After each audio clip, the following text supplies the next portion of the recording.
Koichi is the first unit. If we invite him to appear, we can criticize him all at once on SNS. We'll also prepare the Korean media. Are you really going to do something like that? There's no need for kindness in international politics. If the other party sinks, we rise. That's all there is to it. Hello, this is May.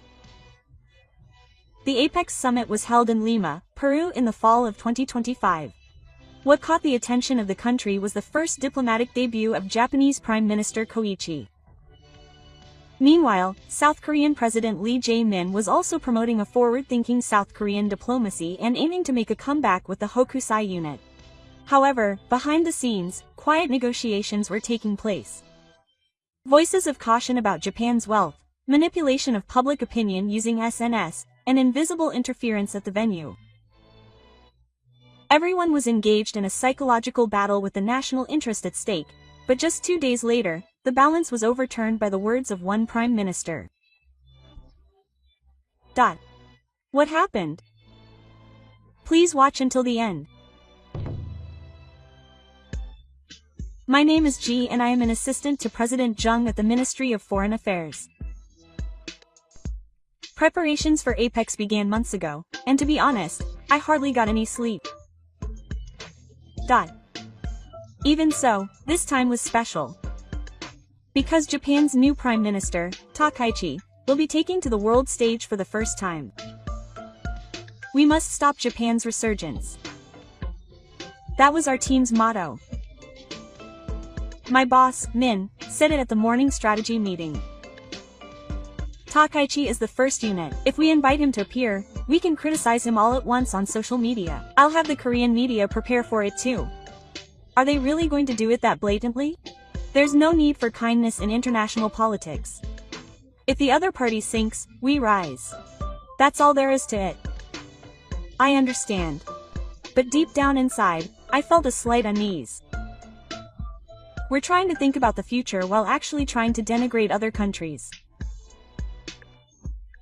I myself didn't really know if that was really right. When President Lee Jae-myung took the stage on the first day of his speech, a storm of flashes went off. We should talk about the future, not be bound by the past. With those words, the venue erupted in applause. The interpreter's voice echoed, and the leaders of each country nodded. Jae-myung smiled in satisfaction. The president is cool on social media. After all, it's trending in Korea's time. I also high-fived my colleagues. But behind the scenes, I had a strange feeling. The seat of the prime minister was quiet, like a still lake. He didn't smile or move, just took notes. For some reason, I felt a sense of ease in that way. Min-soo said in a low voice, "Look at this. That female teacher is completely taken aback. Do you think so? Of course, she's a coward who doesn't react no matter what I say." Quote. As he said this, Min-soo gave instructions to the reporter. Write that the Prime Minister has a small expression. Another instruction? I can't help but wonder if there's any meaning to this instruction. But as soon as the article was published, it spread on SNS within minutes. Is the Prime Minister's diplomacy okay? Japan is finished. Comments like these lined up and became top trends. The atmosphere in the venue was completely at an idyllic pace. The Prime Minister's remarks were reserved and there was hardly any applause. Japan really is plain. Everyone said so and everyone laughed. I laughed too, but the unease in my heart didn't go away. That night, I had the opportunity to talk to a diplomat from another country in the hotel lobby. The Canadian official left with a glass of wine in his hand. Your president was dignified. But I felt he was showing off a bit too much. What do you mean? His words are frivolous. If you want to talk about the future, you need trust. Trust is not something you can build with applause. Those words pierced my heart. Trust cannot be built with applause. Jae-myung's speech was certainly flashy. But no one could answer how he would realize that future. On the other hand, Takaichi did not say a word in response and remained quiet as if he was waiting for something. The next morning's news reported that Takaichi had not attended the dinner party. He really lacked confidence. Japan's isolation confirmed after losing to South Korea. Such headlines appeared and the people laughed with satisfaction. Did you see that? This is a complete victory. But I felt no sense of accomplishment at all. Did we really win? What are you talking about? The applause and public opinion are all on our side. But she didn't say anything back. She just kept quiet. So we lost. Diplomacy is not about silence, it's about manipulating impressions. The moment I heard those words, I knew for sure. This person doesn't understand diplomacy. True diplomacy is not about raising your voice. You should quietly stare at the other person and only speak when necessary. I looked down at the venue from the hotel window at night. Tomorrow was the day of the first-year high school students' speeches. Min-soo and the others laughed, saying it would be a boring speech, but for some reason my heart was unsettled and restless. The venue had been noisy since morning. The headline on the news was, "First-year high school prime minister absent from meeting." Reporters from every country were all watching the Japanese side's movements. Was it because she was not feeling well on her diplomatic debut, or was she strategically absent? All the headlines were rather provocative. Min-soo proudly showed me the newspaper and said, "I told you so. I was scared when that female prime minister first appeared. But it was announced that she was not feeling well. Do you believe that? That's just an excuse. The silence of a politician means defeat." For some reason, I couldn't argue with those words. I just remembered the look on the ground yesterday. That calm, determined attitude, full of tremors. It was enough to make me feel scared. In the evening, while I was taking a break in the hotel lobby, Luca, the secretary of the French delegation, called out to me. "You're from the Korean delegation, right? What do you think of Takaichi's absence?" Honestly, I don't know. It was sudden, so it's a typical Japanese approach. Hearing him change the atmosphere without speaking. Change the atmosphere? Your president got applause for his speech yesterday. But that was just his skill with words. Takaichi is different. She's the type who waits in silence for the other party. Hearing those words made my heart strangely uneasy. Waiting in silence. Is that diplomacy? We always raise our voices, criticize, and make a fuss. But each time, we gradually lose the other party's trust. That night, in the large hall of the luxury hotel where the dinner party was held, the leaders of each country lined up, smiling and clinking glasses. But Takaichi was nowhere to be seen. The empty seat in front of the Japanese flag had an eerie presence. The reporters pointed their cameras at him and speculated about the absence. Min-soo said with a laugh, "Look at this. This is the picture of Japan becoming isolated. They can't take the initiative in diplomacy either." My colleagues were toasting while looking at their smartphones and posting comments on social media. Hashtags such as "high school first-year failure," "diplomatic debut collapse," and "South Korea's victory" were trending one after another, and the Korean internet was in a mood of ventilating. But my heart was cold. The applause and praise felt somewhat empty. The way they laughed at Japan while criticizing it made them look like children. What were we doing? I was called into the conference room late that night. A meeting of the countermeasures committee for the next day was held, centered around the people. The only topic on the agenda was how to make use of the movements on the ground. Tomorrow morning, Japan's statements would be completely suppressed. Reporters were told to isolate high school first-year international force and that it was essential. But high school first-year hadn't said anything yet. That's why they were creating the impression of failure. Diplomacy is more about images than facts. The atmosphere at the meeting was tense. It was as if it was a strategy meeting to bring someone down. The documents included Japan's past statements, historical issues, and trade frictions. All of them were lined up as attack material. I suddenly looked out the window of the conference room.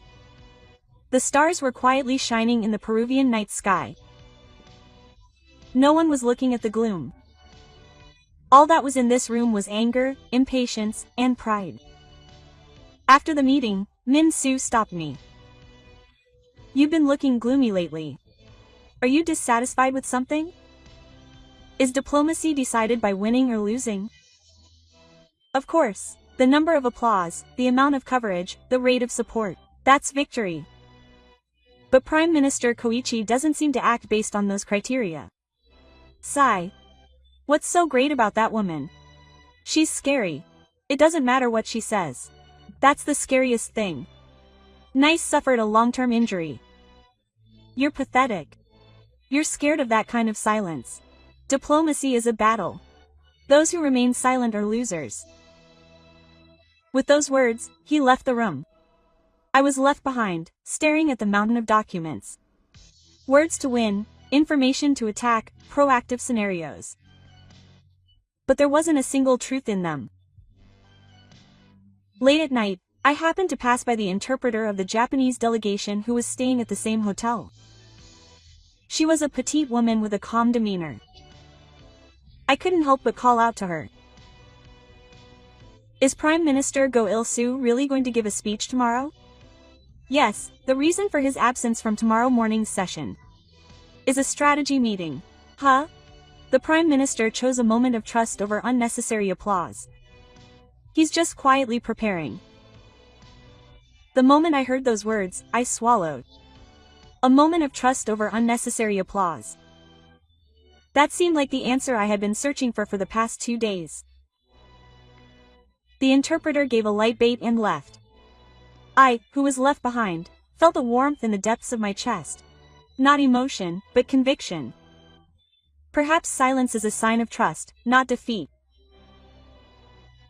The morning venue was once again filled with tension. Finally, Prime Minister Go Il-soo's speech began.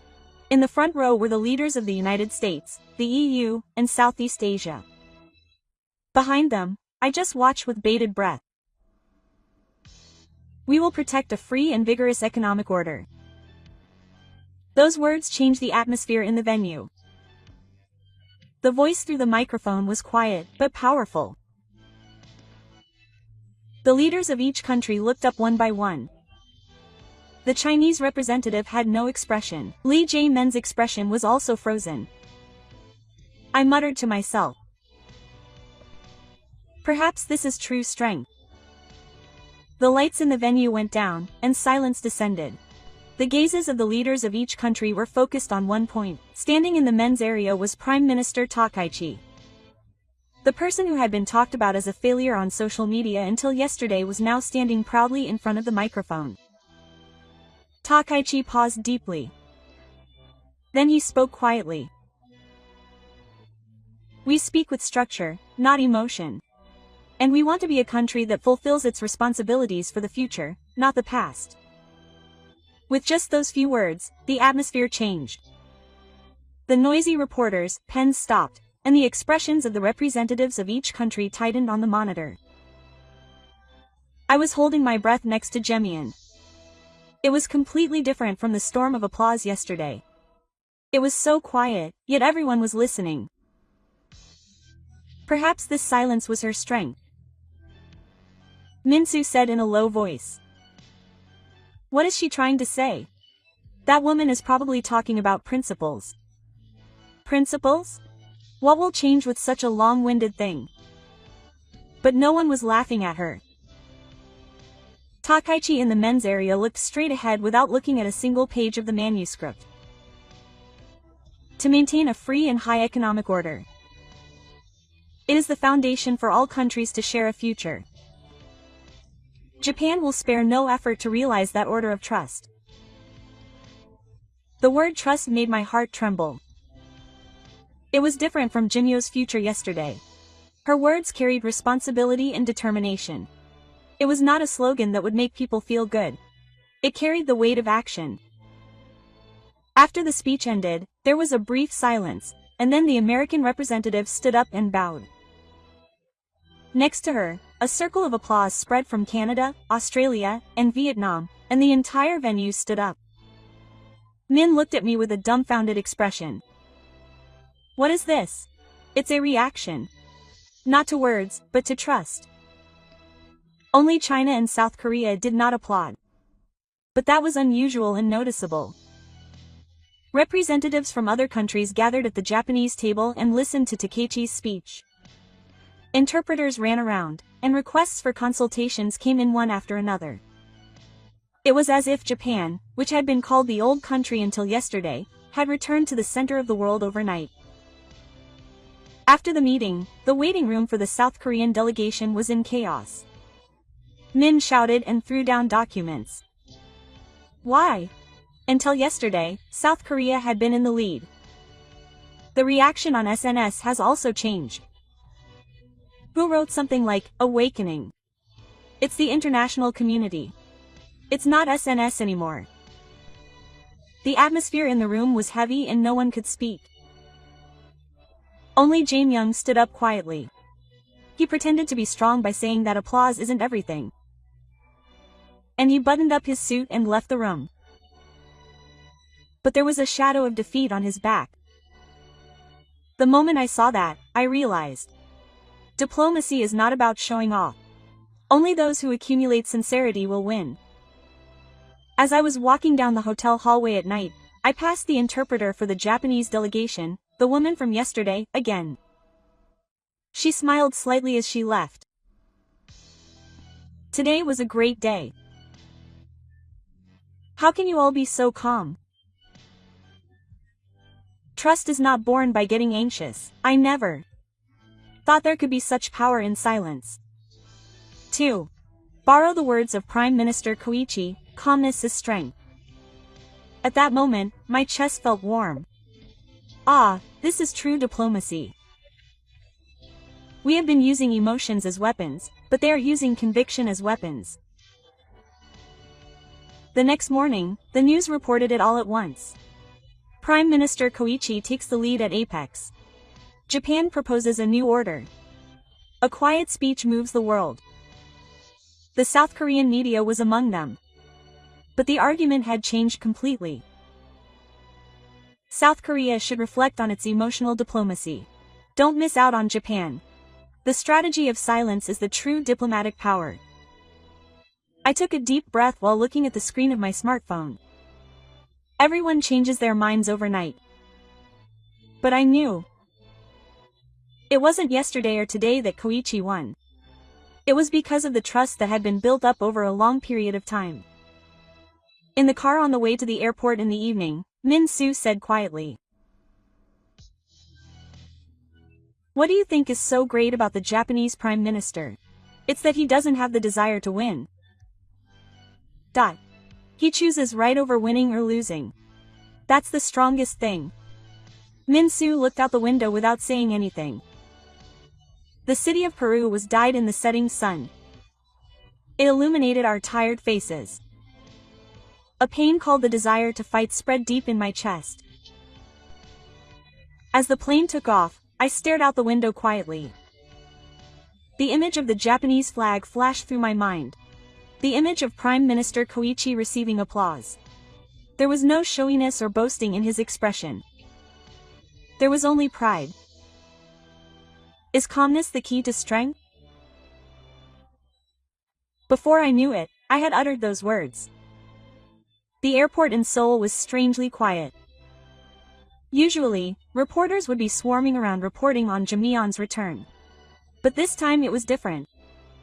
The reporters' gazes were cold and their questions were sharp. The president conveyed the message that the results of APEC would tell the future. There were reports that Japanese Prime Minister Takaichi had taken the lead, but that was probably just the Japanese media manipulating the impression. At that moment, the air in the room froze. Impatience seeped into the bridge of words.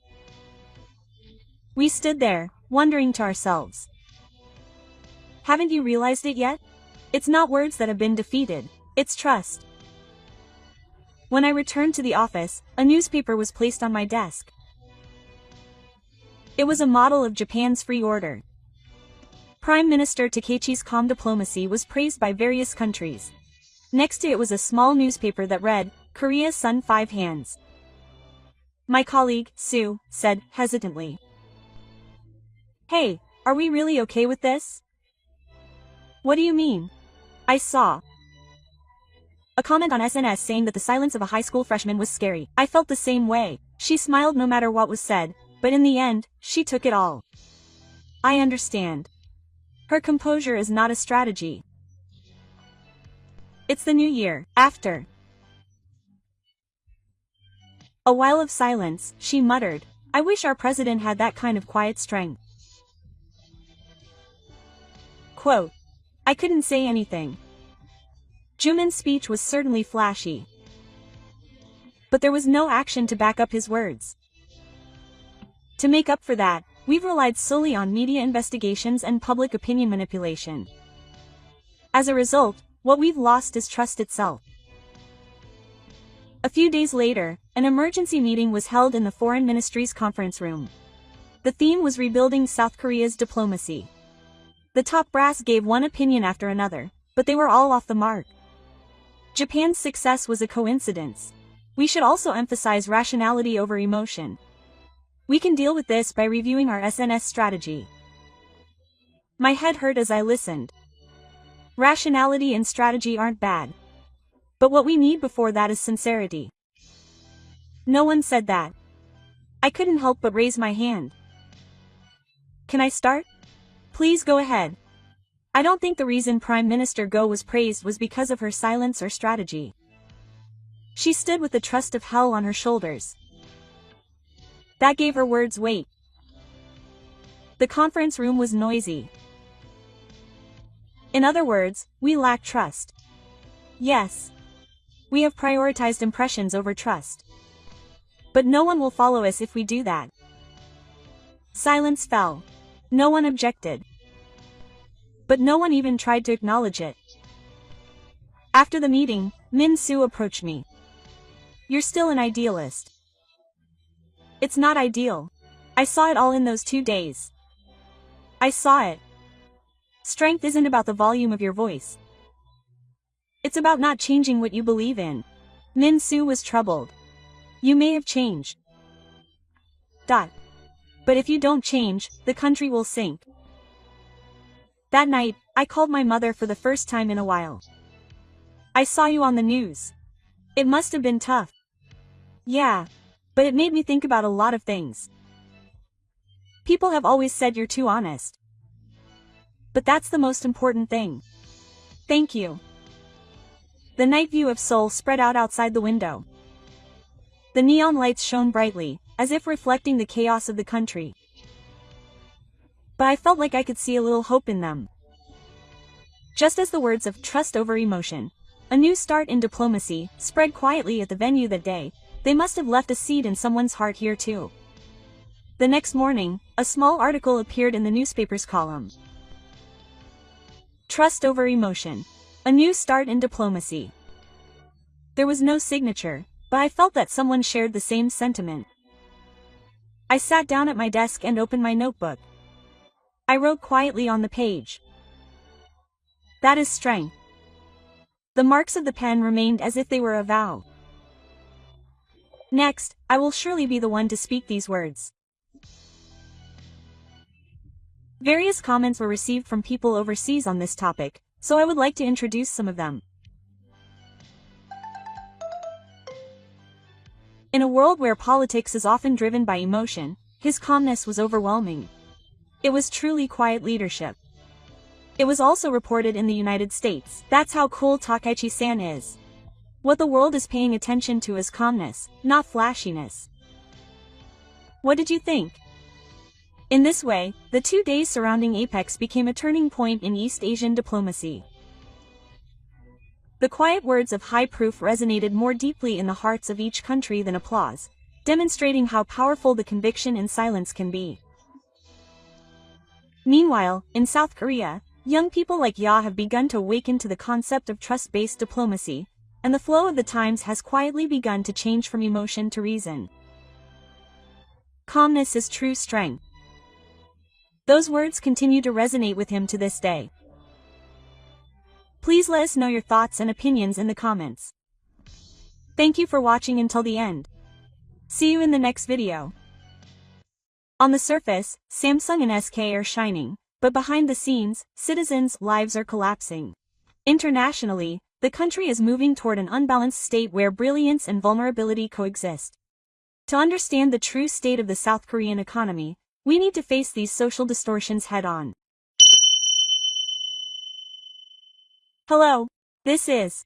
The dark economy is now reaching a serious stage.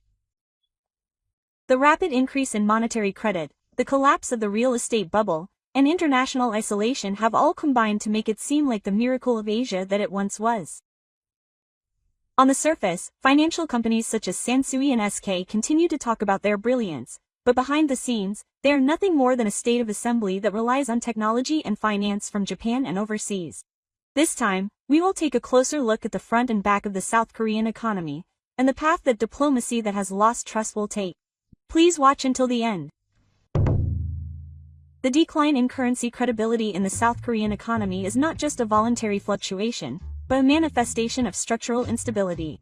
The South Korean dollar plummeted from 2024 to 2025, and its price movements caused anxiety not only among current investors but also among the general public.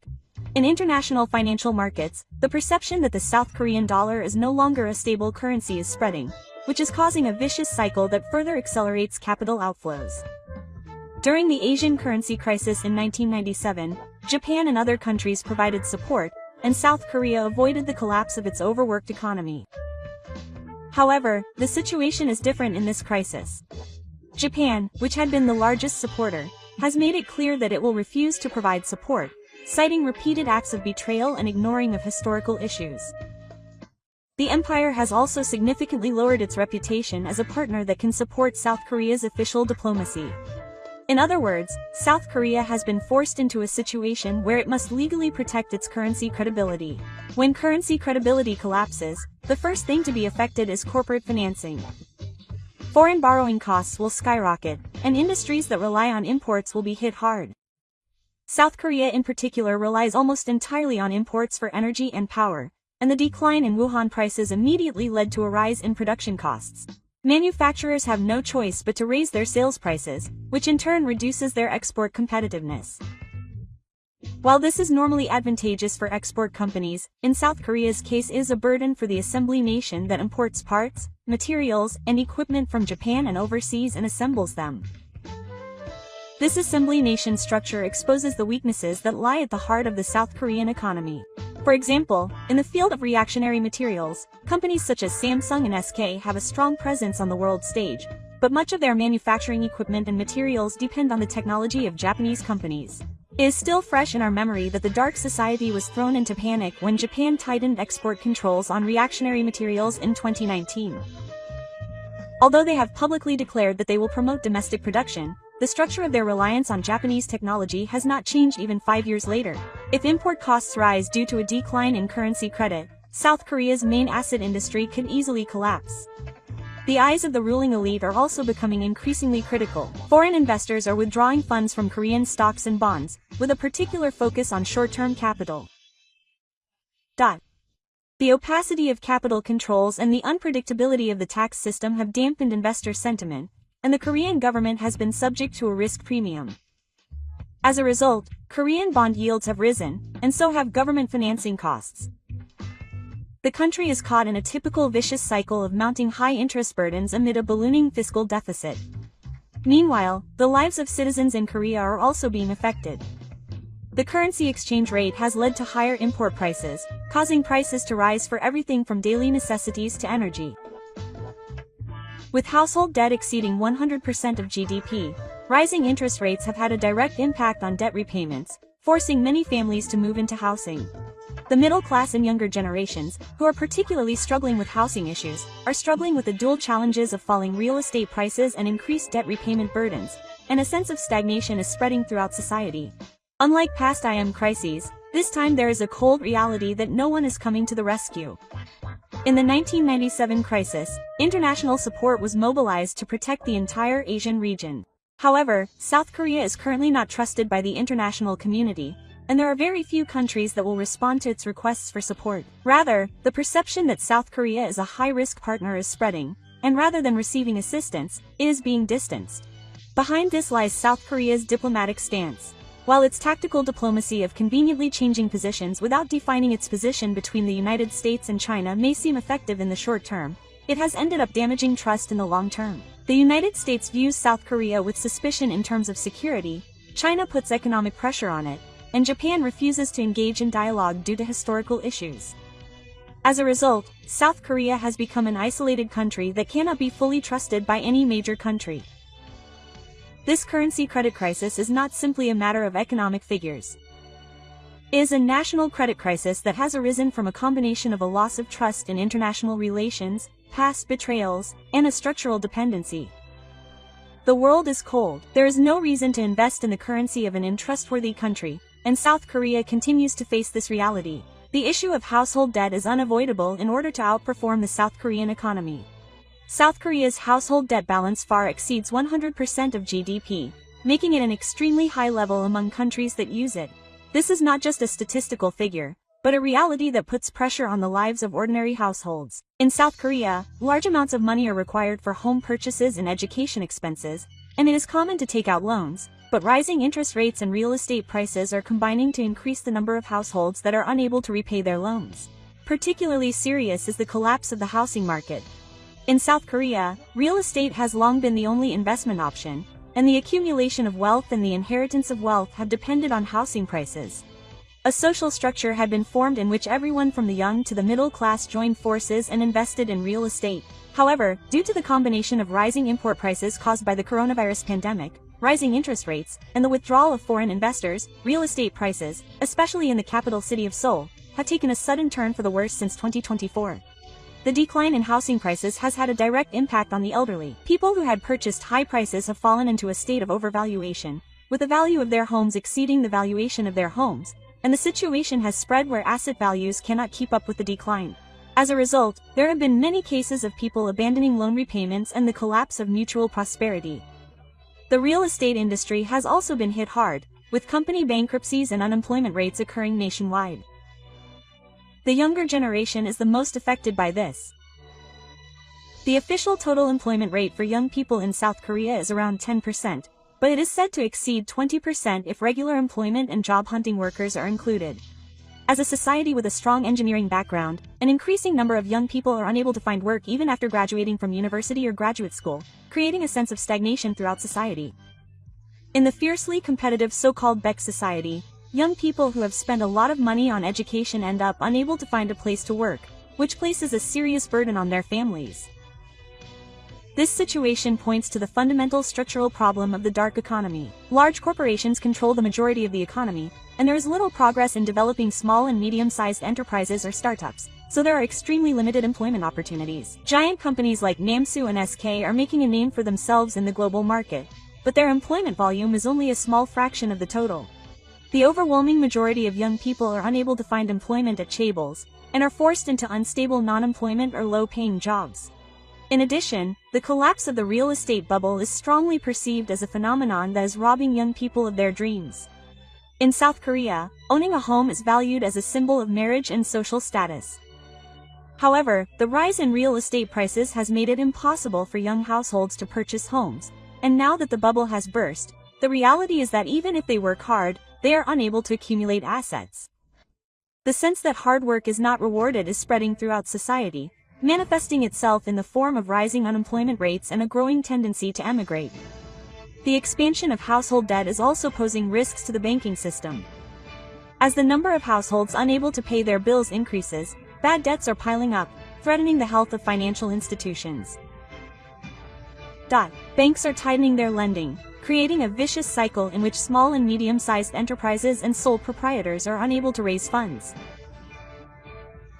This is further accelerating the collapse of regional economies, creating a typical financial chain reaction in which the employment rate rises and household debt increases again.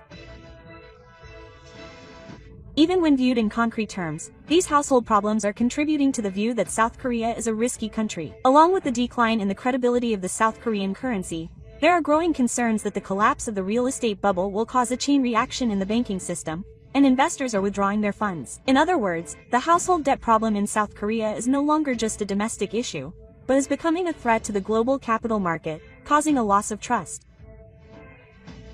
The same is true of the youth unemployment problem. For international companies and financial institutions, the precarious labor market conditions of South Korea's young population means a decline in their future public power. If South Korea loses its appeal as a consumer market, investment in the country will decline further.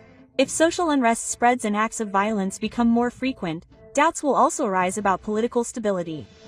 In this way, economic uncertainty leads to social unrest and then to political uncertainty. Ironically, this situation has brought about the IMF's plan for the 1997 IMF crisis. At that time, the youth unemployment rate skyrocketed, casting a serious shadow over the dark society. But this time it is different. The international community is not trying to help South Korea. Rather, they see it as a repeat of the same story and regard South Korea's business as its own doing. There are voices from within the country that Japan should provide support, but the Japanese government has consistently refused. This is because in the past, despite providing support through intimidation, instead of gratitude, historical issues were ignored and Japan was criticized by international forces. The collapse of debt-ridden real estate and the youth unemployment rate are symbols of the social limitations of the South Korean economy. On the surface, there is brilliance in the Samsu and Suk, but behind the scenes, citizens' lives are collapsing. Internationally, it has emerged as an unbalanced nation where brilliance and vulnerability coexist. To understand the true state of the Korean economy, it is necessary to confront these social distortions. When people talk about the dark economy, the first names that come to mind are conglomerates such as Samsung and SK. With their global share in smartphones, batteries, displays, and other sectors, and their competitiveness in the global market, South Korea is seen as a cutting-edge technological powerhouse. On the surface, South Korea certainly appears glamorous. Samsung's latest models have been a hot topic at international exhibitions, and the expansion of SK's battery factories into the US and Europe has also been big news. Citizens often feel reassured that as long as Samsung is there, South Korea will be fine. However, this sloppiness has the effect of hiding the overall picture of South Korea's economic structure. In reality, South Korea is nothing more than an assembly nation. In other words, while it demonstrates its strength in the brand and design of its finished products, it relies heavily on imports from other countries, particularly Japan, for the underlying equipment and materials. Let's take the battery industry as an example. TAMS and SK are world-class memory reactor manufacturers, and their sales account for a significant portion of South Korea's GDP. However, much of the reactor manufacturing equipment that supports these manufacturers is monopolized by Japanese and Dutch companies.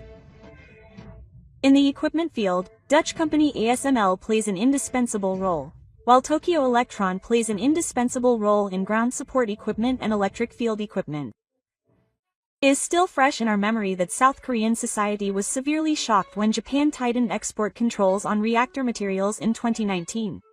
At that time, the South Korean government announced that it would promote domestic production and break away from dependence on Japan, but in reality, it has not been able to completely establish alternatives to the standard hydrogen and photoresists held by Japanese companies. Even now, several years later, many of South Korea's reactor factories are still operating on the premise that they will be supplied from Japan. In other words, no matter how popular the finished product is around the world, if its foundation is shaken, production is vulnerable to stopping instantly. This dependency structure is not limited to reactors. Similar problems can be seen in the automobile industry. Although South Korea has secured a certain share of the market, Japanese companies have shared many of the parts and materials for engine control systems. In particular, in the fields of precision parts and high-performance materials, South Korea lacks a sufficient domestic base, and is constantly dependent on invisible imports. Furthermore, the same is true for electric vehicles, which South Korea is proud of. Companies such as LG Energy Solutions, SK4, and SAMSSDI have expanded into Europe and the United States and are making investments. However, Japanese companies hold a strong position in the supply of materials such as separators and electrolytes required for their manufacture. The fact that South Korea relies on Japan for important parts that determine battery performance and safety is not widely reported in South Korea, but it is a well-known fact among experts. Even smartphones, which are a pride of South Korea, are largely made up of parts imported from Japan. If you trace the subchain, such as the materials for lenses for a mirror, the sensors that make them, and the parts for touch panels, you will inevitably find Japanese technology involved. South Korean companies have succeeded in building brand value as final products, but the reality is that underlying this is the existence of basic technology from other countries. This image of an assembly nation symbolizes the instability of the South Korean economy. Although it appears glamorous on the surface, it is fragile and will cease to function if the supply of basic materials is interrupted even once.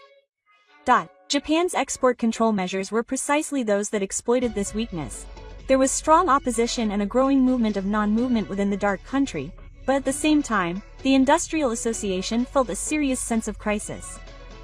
This incident brought to light the reality that South Korea could not become independent. At the time, many citizens affected by the export controls could not hide their surprise at why they were so dependent on Japan. While they ostensibly proclaimed that they had surpassed Japan, in reality they were supported by Japanese technology. This gap is a welcome truth for South Korean society. What is even more problematic is that it is politically difficult to face up to this structure of dependency. In South Korea, the idea of half-time accounting is deeply ingrained, and the government and media have refrained from honestly telling the public about the reality of their dependency on Japan. Instead, they have focused on satisfying public sentiment by promoting the slogan of domestic production and independence. However, as a result, actual technological development and infrastructure investment have been delayed, and instead of decreasing, the dependency has remained high. South Korea certainly has its glamour. With its presence in international forces, the brand power of its companies, its cultural influence, and the global influence of K-pop and movies, South Korea's image appears to shine as an advanced country. However, behind the scenes of the economy, there are always the keys of dependency and instability. This imbalance is the biggest factor that is hurting the South Korean economy. The international community has also recognized this reality. South Korea is perceived as a country with a flashy face and a weak backbone, and investors and allies cannot help but be aware of the risks. In other words, South Korea is in an ironic situation where its own strengths are instead highlighting its weaknesses. What is making the South Korean economy's crisis even more serious is the capital shortage from the financial markets. As the credit of the currency has declined and attention has been focused on domestic household debt and the collapse of the real estate bubble, foreign investors have withdrawn funds from the South Korean market. This is not just a short-term sell-off, but indicates that long-term trust in the South Korean state is wavering. Trust is the most important thing in the capital market. While investors pursue returns, they also value predictability and stability. However, South Korea's policy management has been equally short-term and impulsive, and capital controls and tax systems have often been changed without notice. This is the biggest risk for foreign investors. There is no reason to make long-term investments in a country where rules may change in 6 years or where taxes may be imposed suddenly. As a result, capital injection from stock markets and international markets has accelerated, making South Korea's financial markets even more vulnerable. South Korea has also received harsh criticism from international investment authorities. Its rejection of inclusion in the leading global international index WGBI is symbolic. South Korea has been aiming to be included in this index for many years, emphasizing its status as an advanced country, but it was not included due to the opacity of capital controls and the unpredictability of its delayed tax system for information disclosure. This decision is nothing more than an international recognition that South Korea is unreliable as an investment destination. Furthermore, South Korea has been evaluated as a country that repays its debts through its past actions. During the IMF crisis in 1997, Japan provided more than $30 billion in aid, preventing the collapse of the South Korean economy. However, since then, rather than expressing gratitude to Japan, South Korea has repeatedly ignored historical issues and criticized Japan in the international community. When Japan tightened its export controls in 2019, South Korea criticized it for economic aggression and launched a domestic anti-selling movement.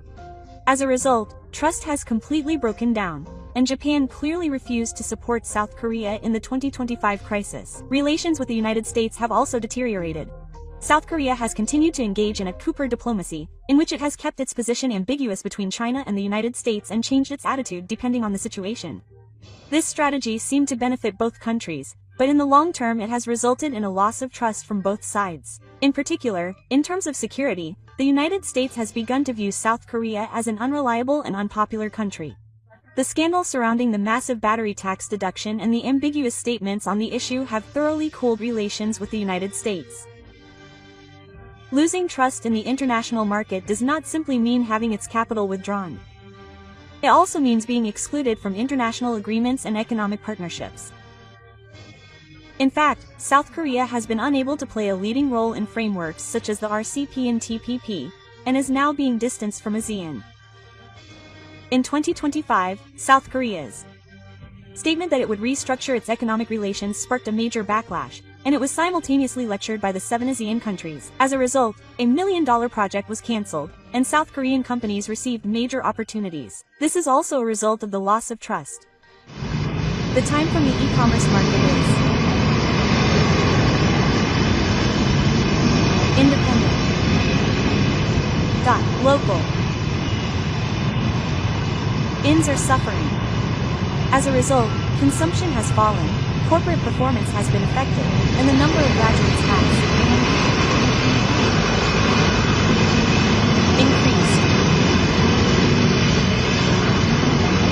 This has led to a large-scale response from the government and the economy.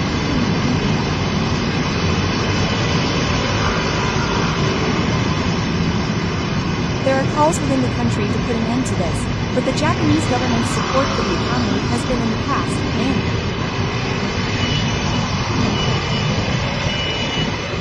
Japan is not playing an active role in Korea. Politicians are also not changing their strong positions.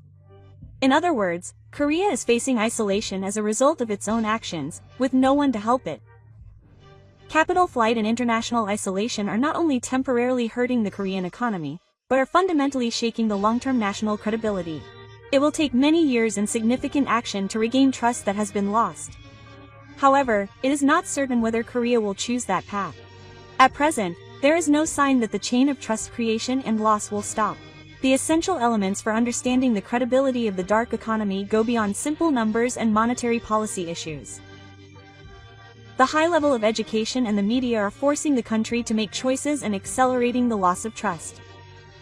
A symbol of this is biased reporting such as half-day education. In South Korea, there has long been a strong tendency in school education to portray Japan as an enemy. In history classes, Japan's past actions are repeatedly emphasized, especially with mixed and faulty and one-sided interpretations. From a young age, children are indoctrinated with the idea that Japan is the perpetrator and South Korea is the victim, leading to emotional and biased views. This is maintained across generations and becomes entrenched as the social climate. The accumulation of this type of education hinders calm judgment when faced with economic or diplomatic speeches. For example, when Japan strengthened its export controls, the South Korean government and media immediately characterized it as economic aggression. They should have calmly examined why the export controls were introduced and whether it was due to the impact of the war. However, in a society where emotional biases have been ingrained through education, feelings that Japan is at fault take precedence over rational debate, leading to apologies for the production decision. The media also has a major influence. South Korean newspapers and TV stations often reinforce negative arguments against Japan and stir up public sentiment. During the No Japan movement, articles critical of people who buy Japanese products were repeatedly published, creating an atmosphere throughout society that buying Japanese products is a betrayal. Ironically, this has had a negative impact on tourism and trade, and has become a major economic stumbling block. On the other hand, the shadowy media has not adequately reported on domestic vulnerabilities. While they have given extensive coverage to the successes of TAMS and SK, they have barely reported on the fact that their foundations rely on imports from Japan, Europe, and the United States. This bias in information has instilled in the public the misconception that South Korea has become a spiritual nation on its own, weakening its ability to prepare for crises. This type of education and reporting also affects trust from the international community. A country whose entire population criticizes its neighboring country when it is emotional, and whose media repeatedly reports in a disjointed manner, cannot be said to be a trustworthy partner for investors or diplomatic partners. Trust is based on facts and transparency, but South Korea has lost international credibility as a result of prioritizing emotional stories. However, it is important to remember that the Japanese media is also facing problems.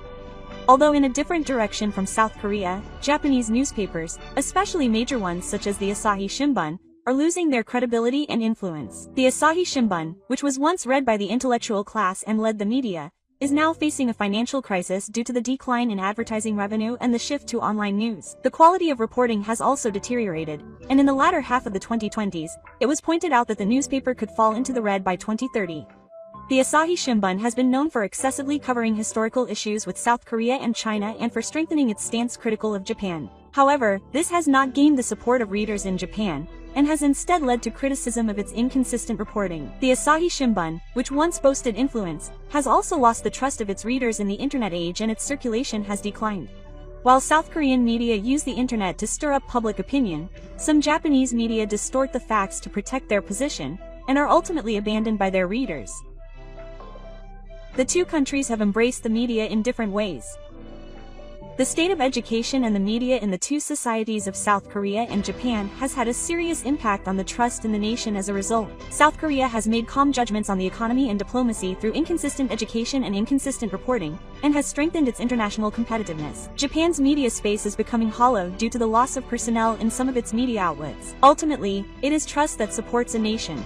It is not just economic figures and corporate success, but also the values cultivated through education and the transparency of information disseminated by the media that determine the evaluation of the international community. The reason why South Korea has become so isolated is not just because of currency and real estate issues, but because of a tendency to undermine trust that is deeply rooted in society as a whole. And if the quality of Japan's actions continues to decline, it will become difficult to maintain trust from the international community. Various opinions have been received from people overseas on this topic, so here are some of them. South Korea's Samsung is certainly amazing, but in the end, it relies heavily on technology from Japan and other countries. It is difficult to invest in a country that has lost trust. South Korea has succeeded in disseminating culture, but it has destroyed its own trust in the economy and diplomacy. It is completely unbalanced.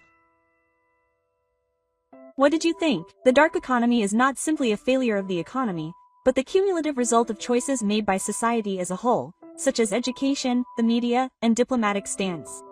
Loss of currency credibility, household debt, collapse of real estate, youth unemployment, capital investment, and international isolation. Behind this lies a loss of trust. And this has been passed down not only in South Korea but also in Japan. We must not forget that it is trust, not numbers, that determines the future of a nation. Please let me know your thoughts and opinions in the comments. Thank you for watching until the end. See you in the next video. Next video. Next video. Next video. Next